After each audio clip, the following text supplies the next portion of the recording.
Operation ಸಿಂಧೂರಕ್ಕೆ ನಡುಗಿ ಹೋಗಿದ್ದಂತ Pakistan 2 ಬಾರಿ ಕದನ ವಿರಾಮಕ್ಕೆ ಮನವಿ ಮಾಡೋದಕ್ಕೆ ಯತ್ನ ಮಾಡಿತ್ತು.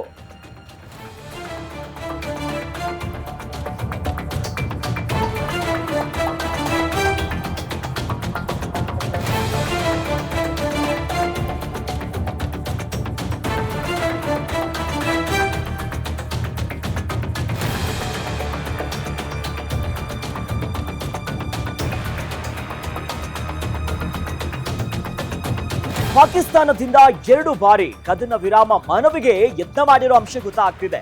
2 ಬಾರಿ ಇಸ್ಲಾಮಾಬಾದ್ನಿಂದ ದೆಹಲಿಗೆ ಕರೆ ಬಂದಿತ್ತು. ಪಾಕಿಸ್ತಾನದ ಮನವಿಯಲ್ಲಿ ಪ್ರಾಮಾಣಿಕತೆಯ ಕೊರತೆ. ಇನ್ನು 2 ಬಾರಿಯೂ ಕೂಡ ಕದನ ವಿರಾಮ ಮನವಿಯನ್ನ ಒಪ್ಪಲಿಲ್ಲ ಭಾರತ. ಮೇ 7ರಂದು ಭಾರತದ ದಾಳಿಯ ಬೆನ್ನಲ್ಲೇ ಪಾಕಿಸ್ತಾನದಿಂದ ಕರೆ ಬಂದಿರೋದು.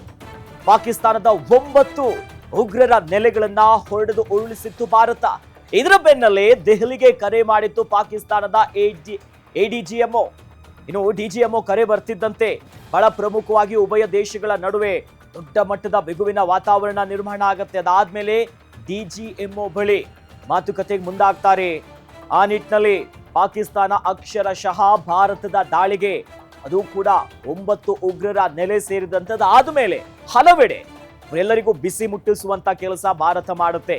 ಅದು ಕೂಡ 2 ಬಾರಿ ಮನವಿ ಮಾಡಿಕೊಂಡಿತ್ತು, ಬೇಡಿಕೊಂಡಿತ್ತು, ಶರಣಾಗತಿಗೆ ಮುಂದಾಗಿತ್ತು. ಬೇಡಪ್ಪ ಬೇಡ, ಭಾರತದ ದಾಳಿಗೆ ತತ್ತರಿಸಿ